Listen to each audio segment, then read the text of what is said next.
Hey everybody, the final part of tax planning. So part 5 here. If you haven't watched the other parts, go back, watch those. I'll be referencing them as I'm going through this. So kicking this off, this is really wrapping up everything that we learned in the tax planning class. And so I really want to start with some scenarios here and then go through a bit of a summary of what all we learned. So right here, we have a single person over 65 with $102,000 worth of income. That's a lot of income for a single person, knowing how our tax brackets work, right? They've jumped way over the 12% tax bracket. So let's look at this income and let's break down how they're taxed, okay? So $36,000 worth of Social Security. We know only 85% of that is taxed, okay? 36,000 pension, that all of that is going to be taxed. And then we have qualified dividends. That's taxable income, but we still have to figure out how it's going to be taxed. They have a standard deduction of 13,000 this year. Then if for those of you that are over 65, you have a little bonus on that standard deduction. So total taxable income is $80,900, okay? That's still quite a bit of income for a single person, at least in terms of taxation terms, okay? So let's break this down. The first thing we have to understand is they pull out the qualified dividends from the taxable income.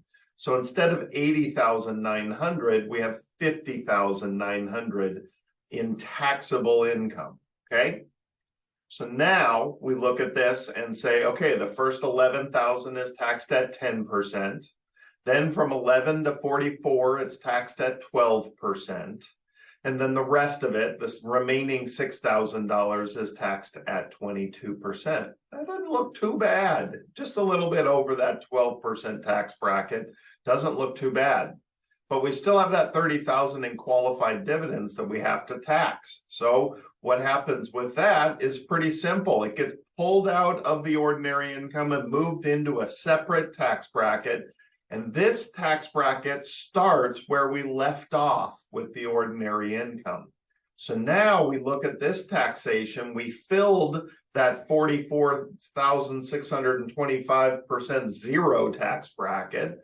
And we start at the second tax bracket at 50,900, where we have plenty of room for the $30,000 of qualified dividends taxed at 15%. So grand total taxation for a single person in this case is just over 11%, $11,006. So right around that 11% taxation. Still not bad for a single person who's making over $100,000 worth of income. Not a rough situation in retirement. They still get to spend over $90,000 worth of income to enjoy their retirement. So the key to this is those qualified dividends. Now, in the last class, we learned about the 3 different types of money. There's Roth money, there's IRA money, and there's everything else called non-qualified money. In order to have 30,000 in qualified dividends, they have to have a pretty big amount of savings that is after tax, invested properly, creating those qualified dividends. If this money was IRA, if the 30,000 withdrawal was from an IRA, that would have been taxed differently. And in this specific case, that would have been taxed at 22%. If they chose to invest in, say interest-bearing investment, corporate bonds or CDs, so if this was non-qualified money not invested properly, 30,000 worth of interest would have also been taxed at 22%. So you see, we got to control the taxation by investing properly, and every part of your portfolio is going to have a different objective when it comes to how to invest and what the purpose of that part of your portfolio is. So creating this income plan is more about how much income do you need to enjoy your retirement, looking at your resources and figuring out the most efficient way to create that income with the least amount of taxation. That's what the goal is with income planning, okay? So here's a married scenario. Now you're all pros. You saw how it all worked. We have the exact same income here, 36,000 Social Security, 36,000 pension, 30,000 qualified dividends, 102,000, but this time we're doing it on a married tax return, okay? So in your minds, just kind of ballpark it. How much do you think a married couple with 100,000 worth of income is going to pay in taxation? Okay, let's find out. 30,000 of the Social Security is taxable. All the pension, all the qualified dividends are taxable income. We don't know how they're taxed yet, but they are taxable income. We've got a big standard deduction in 2023. If you're over 65, you each get $1,500 additional. So our taxable income is now only 65,000. So we went from 102 down to 65. That's the magic of all these big, huge standard deductions. Okay. And 15% of your Social Security is not taxable. It's wonderful. We got all this tax-free income. Everybody complains about how much taxes they pay. But look at this. You had 102,000 worth of income, but only 65 was taxable. And it's going to get even better because we pull the 30,000 out of that 65 and we only have to get taxed on $35,900. The first 22 is only taxed at 10%. Then from 22, the remaining $13,000 was taxed at 12%. Okay. Dividends go down to the bottom. We start here where we left off above. So we left off at 35,900. We still have all the way up to $89,000. That means all $30,000 of those qualified dividends are completely tax-free for a total taxation of $3,800. That's 3% taxation. I can't imagine that anybody would complain about 3% taxation. So this is being extremely efficient with the resources these people had. Avoiding those interest-bearing investments with that after-tax money is important in a case like this because it changes the taxation. Instead of paying 0, you would have been paying 12. If it was IRA withdrawals, if you went into retirement with a mountain of IRA, you'd be paying 12. And 12 is pretty cheap. And I would say you'd want to fill up this tax bracket, make sure that we utilize every penny of it. Okay. So you had another 20 grand or so that you could have pulled out of maybe an IRA and converted to Roth this year and only pay 12% while still keeping these dividends completely tax-free. And that would have been the important part there. So there are some efficiencies that could continue to be created in this circumstance, but I wanted you to see that play, that dance that these tax brackets really put us in here. So pretty great situation, 100,000 worth of income and only $3,800 worth of taxation. Okay. So in order to achieve this type of efficiency, we've really got to kind of run through and understand the important parts of this. Achieving balance becomes really important. If you head into retirement with a mountain of IRA money and that's it, you've got to get to work right away. That's the important part. You got to pay attention to this IRA money. And you got to figure out how to get some of it out every single year and diversify and achieve some balance in your portfolio. Have some of each bucket, because here's the problem with a mountain of IRA money. You head into retirement, you have a big purchase. Maybe you want to buy a second home. Well, if all you have is IRA money, you're going to get destroyed on taxes when you pull out $100,000, $200,000, $300,000, $500,000 all at once. We can't do that with our IRA. We've got to be more careful with our money, and that's why we need to achieve balance in our portfolio across the different tax classes, okay? Choose the right investments for you. Municipal bond versus corporate bond. One pays taxable interest, one doesn't. One you should never find in an IRA or a Roth account. The other one perfectly fine in those accounts. One you should never find in low tax situations, meaning somebody in the 12% tax bracket really has no need for a municipal bond. How about a mutual fund versus an ETF? Okay, mutual funds with high turnover are just completely unpredictable turnover.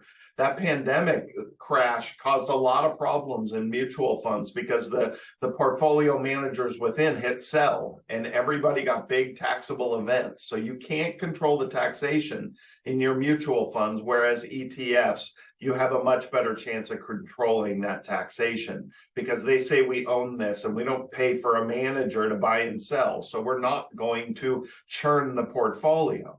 Okay. Hershey's stock versus Coke stock. Coke pays dividends. You have to pay taxes on those dividends.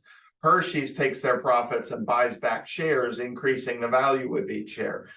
Similar stocks, but different taxation that you're going to deal with there. Okay. So that having the right investments in the right parts of your portfolio that are right for you, your IRA, your Roth, and your after-tax money should be invested completely differently. So not only using the right investments for your situation, but in the right parts of your portfolio. This is incredibly important to create these efficiencies. Okay. Create an income plan. Okay. This is not about squeezing pennies and living on a budget and making sure you know where every penny is going. No. What we're talking about is trying to create an efficient way to fund a comfortable retirement. So that starts with, how much do you want to enjoy your retirement? How much income do you need to enjoy your retirement? Looking at your resources, allocating things properly to create that income in the most efficient way possible. Okay. And then for those of you that have huge after-tax portfolios, the non-IRA, non-Roth money that you have invested, when it's invested properly, you have to tinker with it every year. And towards the end of the year, November, December, you want to look through your tax situation and you want to take advantage of any gains or losses in there so you can do some wash sales. Okay. So make sure your financial advisor understands your whole situation and pays attention to the taxation they are causing, because they're the ones choosing the investments in your portfolio. Make sure they also are not investing your IRA and Roth money and non-qualified money all the same. Oh, you're a 60-40 person. Let's have everything 60-40. No, that's not how this works. Okay. Trying to be efficient means we treat each section of our portfolio differently. Maximize the use of your 12% tax bracket between retirement and 73, which is when required distributions begin. Pretty soon it'll be 75 though. Wait for my required minimum distribution class, or go find the video on the Secure 2 Act. All right, and then avoid that excess taxation later in life. There are plenty of people that live way over that 12% tax bracket, but don't pay a penny more than 12% in taxation. That's the cool thing. You can do a lot of things if you achieve that balance, and if you have enough time to create the right portfolio and do proper income planning. So if you're charitable, don't forget, only donate money directly from your IRA straight to the charity. That's that qualified charitable distribution I talked about in the previous videos. That's an advantage everybody over 70 and a half has. Okay. And then the last thing is think about your heirs tax brackets. Okay. Again, we're going to try to continue to defer our IRA as long as possible, taking the absolute minimum out of it. If we have 15 kids and it's going to get split up 15 ways and most of the kids are all married, they're probably going to pay a lot less taxation than you would having one big, huge lump sum that you're responsible for. Whereas if you have one kid and they're not married and they're getting the entire IRA savings all at once, that's kind of painful. So then you're going to prioritize getting that IRA money out as fast as possible. So your heirs situation will change how we look at the aggressive behavior of getting money out of IRA. Some people should be aggressive, some people shouldn't. We have a great opportunity through 2026. The tax rates are very low right now.